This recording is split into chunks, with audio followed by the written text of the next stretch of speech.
हेमंत की दाढ़ी, कल्पना की साड़ी और राजा पीटर का जो बाल है खूब चर्चा बटोर रहा है। इसके पीछे कोई राजनीति छिपी हुई है क्या? हाय अबला, तेरी यही कहानी। आंचल में है दूध, आंखों में है पानी। जी। झारखंड अलग हो गया, यही है कहानी। फर्क इतना पड़ा कि तब तोड़ती थी पत्थर, जी। अब बेच रही है बच्चों को गोद में रखकर दातुन उसी सड़कों पर जहां तोड़ती थी वो पत्थर। लोग बड़े गर्व से कहते हैं कि हमने झारखंड अलग प्रांत करा दिया। मेरा तो कहना यह है कि झारखंड आपने लड़ाई लड़ी जी। लेकिन उसकी दशा को नहीं सुधारा, दिशा की बात तो छोड़ दी। जिनको रोजगार मिला तो रात के अंधेरे में अपना घर पहुंचते हैं, बच्चा उनका बेगर खाए ही सो जाता है। क्या आपका संस्कार यही सिखाता है कि वृद्ध माता पिता को आप पेंशन देना भी बंद कर दो? सिर्फ वोट के लिए आप मैया सम्मान योजना, क्योंकि हम उनको अपने पक्ष में करके फिर से नई सरकार बना लेंगे। झारखंड में विधानसभा चुनाव के तारीख का ऐलान होते ही राजनीतिक गलियारों में यह चर्चा होने लगी कि एनडीए कब अपना सीट फॉर्मूला तय करेगी। फिर हुआ क्या? भाजपा प्रदेश कार्यालय में असम के मुख्यमंत्री हिमंत बिस्वा शर्मा ने एनडीए में सीट फॉर्मूला को सार्वजनिक कर दिया और कहा भारतीय जनता पार्टी 68, जदयू 2 और आजसू 10 और एलजेपी 1 सीटों पर चुनाव लड़ेगी। लेकिन इसके पीछे भी कई रहस्य छिपे हुए हैं और बातचीत का जो दौर है निरंतर जारी है।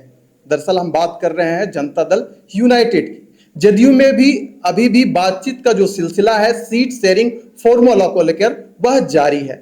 इस वक्त तस्वीरों में आप जिस व्यक्ति को देख रहे हैं, इनका नाम है राजा पीटर, जदयू के नेता हैं। इनके बारे में आपको थोड़ा दृश्य दिखलाते हैं और बतलाने का काम करते हैं कि ये वही राजा पीटर है जो 2009 में विधानसभा उपचुनाव जो तमाड़ में हुआ था, उस समय के तत्कालीन मुख्यमंत्री शिबू सोरेन को हराकर झारखंड की राजनीति में खलबली पैदा करने का काम किया था। तो इस वक्त हमारे साथ मौजूद है दादा। पहले तो दजन सभा में आपका बहुत स्वागत है और मेरा सीधा सवाल आपसे रहेगा कि जदयू को 2 सीटें, यह जो ऐलान है असम के मुख्यमंत्री कर चुके हैं, क्या सच्चाई है?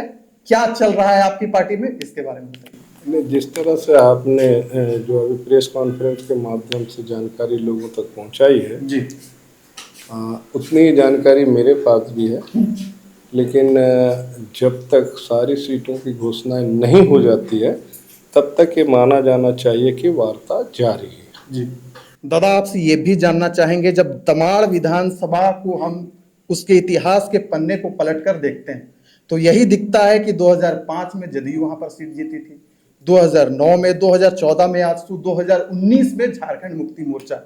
जो जानकारी हमें तक मिली है कि आप सीट के लिए दावेदारी पेश कर रहे हैं, क्या इस पर आपका क्या मंतव्य है? ये मैंने दावेदारी पेश की है जी। ये तो संगठन के शीर्ष नेतृत्व जो शीर्ष है उन अधिकारियों की जिम्मेदारी है कि वो कैसा सिलेक्शन करते हैं और नहीं करते, ये उनके ऊपर है। दादा, तमाड़ में नक्सलवाद, उग्रवाद, विस्थापन, कई सारी समस्या है। राजनेता आते हैं, चुनाव का समय आता है, सभी जाते हैं कि हम आपका भलाई करेंगे, विकास करेंगे, तमाड़ को एक नई रास्ता दिखाएंगे जहां से विकास का जो आयाम है उसकी तस्वीर खींची जाएगी। लेकिन होता कुछ और है, चुनाव बीत जाता है और जनता इसी आस में बैठी रहती है कि अब हमारे नेता आएंगे। नेता कब आते हैं? जब चुनाव की घोषणा हो जाती है, उन्हें टिकट मिल जाता है, तब वोट मांगने के लिए जाते हैं। इस पर जो तमाड़ की जनता जो आपको देख रही है, आपका क्या राय है, आपका क्या विचार है? क्योंकि आप तमाड़ को बेहद ही नजदीक से जानते हैं, वहीं से चुनाव जीत कर, लड़कर आप मंत्री बनने का काम किए थे। राय मैं देना पसंद नहीं करूँगा जी। मैं अपने व्यक्तिगत तौर पर जब मैं 5 साल का कार्यकाल संभाला जी, तो आपको ये मैं चैलेंज करता हूँ जी, कि आप तमाड़ विधानसभा में जो लाखों लीटर केरोसिन का तेल जन वितरण प्रणाली और किराना के दुकान से लोग खरीदते थे, जी, अब वहाँ केरोसिन का तेल नहीं मिलता है। आज़ादी के बाद से जो अंधेरा युग था, जी, आज हर घर में रोशनी है।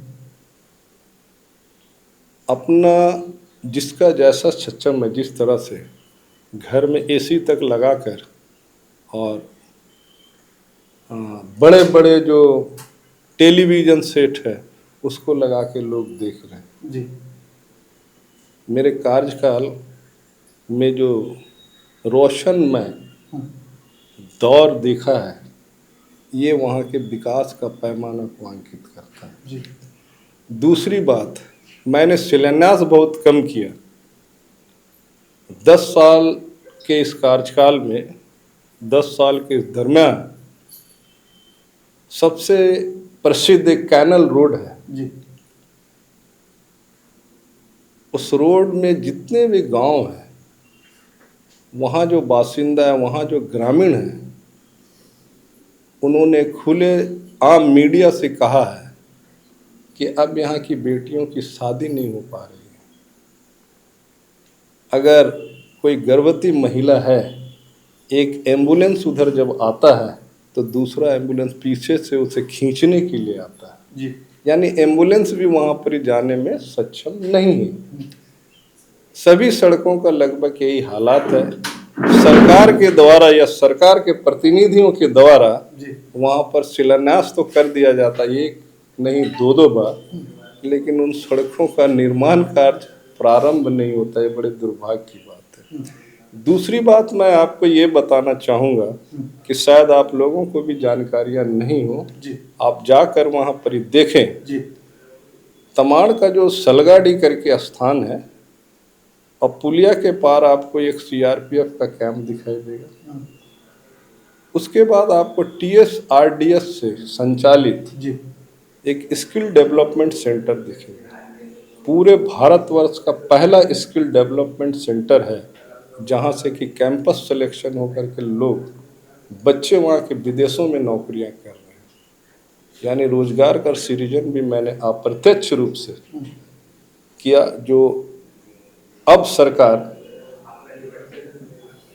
शिक्षित छात्र छात्राओं को स्किल्ड करने का प्लान कर रही है, वो मैंने उस समय कर दिया था और वहाँ से बच्चों ने रोजगार भी प्राप्त किया। दूसरी ओर मैं यह बताना चाहूँगा कि सरकार के जनप्रतिनिधियों ने जब वहाँ पर बिजली नहीं था तब वहाँ पर कोल्ड स्टोरेज का निर्माण कर दिया था। जब वहाँ बिजली नहीं थी तो सभी विद्यालयों में डेस्कटॉप दे दिया गया था। अब वहाँ बिजली है, उसके बावजूद भी कोल्ड स्टोरेज प्रारंभ नहीं हो पाया। अब वहाँ बिजली है तो बच्चों को दिया गया डेस्कटॉप, अब वो कार्यालय में चला गया। हमने वो दिया, एक जागृति दी लोगों के अंदर कि जनप्रतिनिधि आपका कैसा होना चाहिए। मैं एक वादा इस बार कर रहा हूं कि अगर मैं सदन तक पहुंचा तो पंजाब और हरियाणा से भी ज़्यादा शक्ति के साथ हर खेत में जल भिजवा दूंगा। 24/7 365 डेज आप बटन दबाओ, खेत में पानी पाओ। ये मेरा वादा है। दूसरे वादा काम एक खत्म होने के बाद करूंगा। अच्छा दादा, सोशल मीडिया का जमाना है, यह मेरा सवाल नहीं है। सोशल मीडिया के जो यूजर्स हैं, जो आम पब्लिक हैं, वो एक बात का चर्चा कर रहे हैं, हम आपसे जिक्र करना चाहेंगे। वह यह है कि हेमंत की दाढ़ी, कल्पना की साड़ी और राजा पीटर का जो बाल है खूब चर्चा बटोर रहा है। इसके पीछे कोई राजनीति छिपी हुई है क्या? क्योंकि वेशभूषा लोगों को बहुत आकर्षित करती है।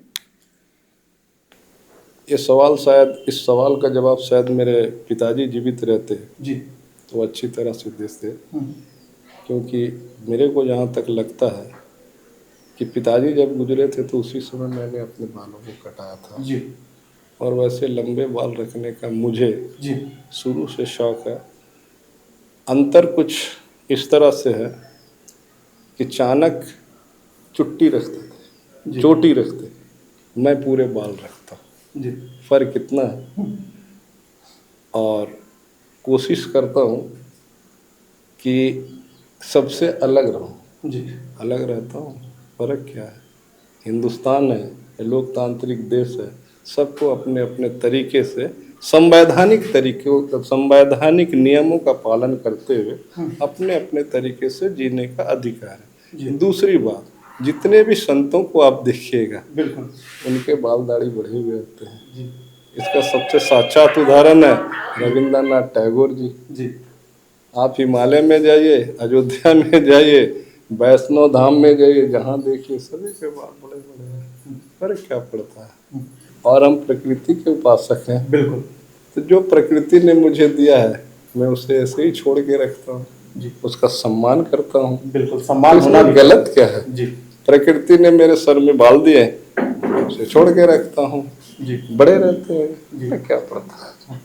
अच्छा दादा, आपने जदयू जब ज्वाइन किया था और जो अभी जो चर्चा चल रहा है कि तमाड़ से आप उतरेंगे, तो एक सुर जाग रहा है लोगों के बीच और लोग दोहरा रहे हैं कि तमाड़ के बीच में Raja Peter will be the heater.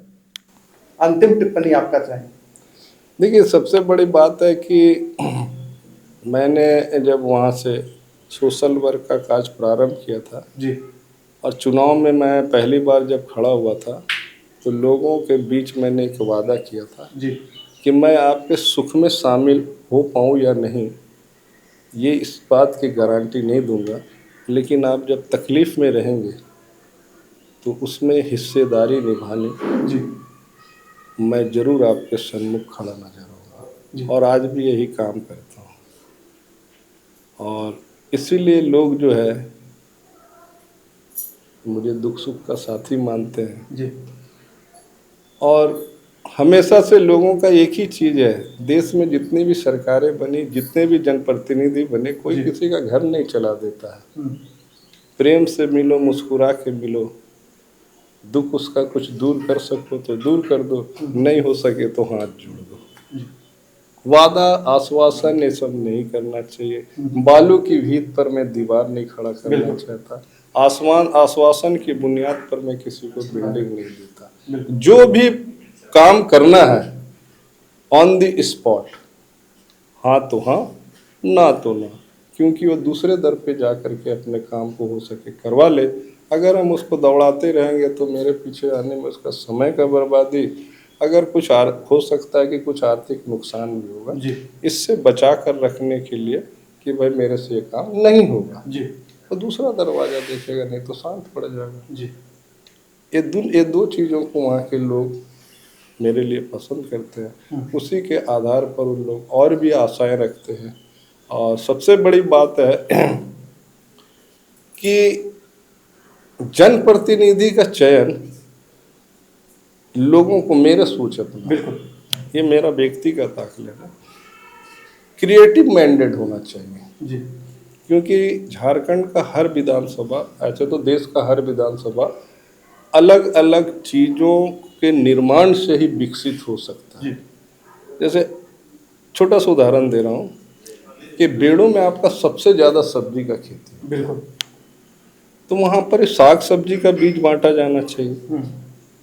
हमारा तमाड़ क्षेत्र में सबसे ज़्यादा खेती जो है वो धान का होता है। अगर हम वहाँ पर ही ये सब्जी का बीज देने लगेंगे तो वहाँ तो इसका उतना ज़्यादा उत्पादन है नहीं। ऐसे फिलहाल भुयाडी क्षेत्र में जो है, भुयाडी का जो बाजार पड़ता है, उधर के लोग बहुत ज़्यादा सब्जी उत्पादन कर रहे हैं और इसका टमाटर इतना फेमस हुआ है कि देश का हर बाजार में ये आज बिकता है। तो हर तरह के जो सोच है जो वहाँ के लोग करते हैं, जैसे तमाड़ मेरा पूरी तरह से अगर 10% लोगों को हटा दिया जाए जो कि सरकारी, गैर सरकारी या अन्य तरह से अपना अर्थ उपार्जन करते हैं, 90% लोग वहाँ पर खेती पर निर्भर है। और खेती जो है आसमान का ऊपर देखता है कि कब बारिश होगी तो हम खेती करेंगे। तो वहाँ अगर सिंचाई की सुविधा बहाल कर दी जाए तो मेरे को लगता है कि वहाँ से पलायन भी रुक जाए और वहाँ के लोग अपना आप पर निर्भर हो जाएंगे। और ऐसे जो पलायन जो होता है इस देश के कई राज्यों में, जो हमारी माँ बहनें किसी का घर का आंगन में पोछा उछा करती है, या फिर आप देख सकते हैं हमारा जो दुर्गा सोरेन चौक है, वहाँ पर हमारी ग्रामीण महिलाएं आती है इस आस के साथ कि आज मुझे रोजगार मिलेगा, बिल्कुल। तो मैं बच्चे का पेट भर पाऊंगी।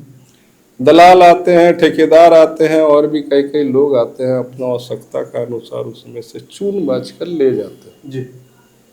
और कई लोग बेगर रोजगार लिए ही घर को चले जाते हैं। बिल्कुल। जिनको रोजगार मिला तो रात के अंधेरे में अपना घर पहुंचते हैं, बच्चा उनका बेगर खाए ही सो जाता है। जी। दूसरा दिन फिर वो इसी रोजगार की तलाश में इन्हीं चौराहों पे भटकती हुई दिखती है। जिनको नहीं मिला उनकी दशा क्या होगी, ये तो आकलन का विषय है। लोग बड़े गर्व से कहते हैं कि हमने झारखंड अलग प्रांत करा दिया। मेरा तो कहना यह है कि झारखंड आपने लड़ाई लड़ी जी। लेकिन उसकी दशा को नहीं सुधारा, दिशा की बात तो छोड़ दीजिए। जी। कभी लिख करके किसी ने गया था, वह तोड़ती पत्थर मैंने देखा था इलाहाबाद के पथ पर। जी। झारखंड अलग हो गया, झारखंड अलग हो गया। बिल्कुल। जो उस वक्त लिखी गई थी, हाय अबला तेरी यही कहानी, आंचल में है दूध आंखों में है पानी। जी। झारखंड अलग हो गया, यही है कहानी। फर्क इतना पड़ा कि तब तोड़ती थी पत्थर, जी। अब बेच रही है बच्चों को गोद में रखकर दातुन उसी सड़कों पर जहां तोड़ती थी वो पत्थर। जी। तो इन अबलाओं के बारे में आपने क्या सोचा? जी। बड़े गर्व से माननीय मुख्यमंत्री हेमंत सोरेन जी की पत्नी तमाड़ का तोड़ांग के मैदान में भाषण देकर के जाती है कि हमारा संस्कार है, इसीलिए हमने मैया सम्मान योजना प्रारंभ किया। जी। आपका संस्कार का मैं स्वागत करता हूँ, मैया सम्मान योजना का भी मैं स्वागत करता हूँ। जी। लेकिन आपने एक ऐसा संस्कार पा लिया, आपकी सरकार ने ऐसा संस्कार पा लिया कि पिछले 8 महीने से वृद्ध माता पिताओं को जो पेंशन मिलता था जी। वो बंद हो गया। विधवाओं को जो पेंशन दिया जाता था वो बंद कर दिया। विकलांगों को जो पेंशन मिलता था उसे बंद कर दिया गया।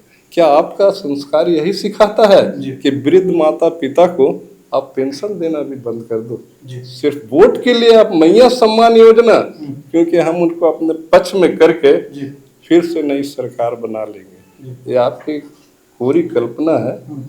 मेरा निवेदन है माननीय मुख्यमंत्री हेमंत सोरेन जी से कि आपके पिता ने झारखंड को अलग प्रांत कराने के लिए लड़ाई लड़ी है, तो यहाँ के जो उनकी जो बच्चे हैं और जो आने वाली पीढ़ी है उनके भविष्य को देखते हुए नई नीतियों का, नए कार्यों का आप योजना तैयार कीजिए ताकि झारखंड से पलायन रुके।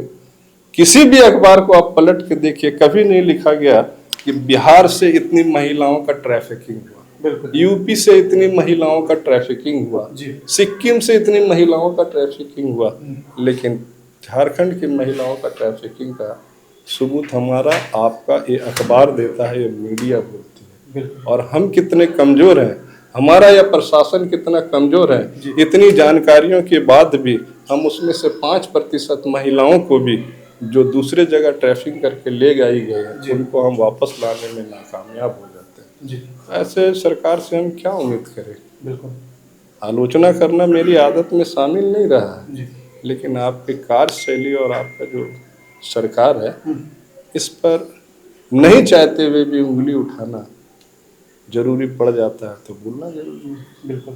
तो चलिए, झारखंड की जो गाथा है बेहद ही सरल शब्दों में राजा पीटर ने गाकर सुना दिया। अब लोग इसी इंतजार में बैठे हैं कि जो 2009 में इतिहास रचा गया था, क्या जदयू 2024 में रचेगी या नहीं रचेगी। फिलहाल दीजिए हमें इजाजत।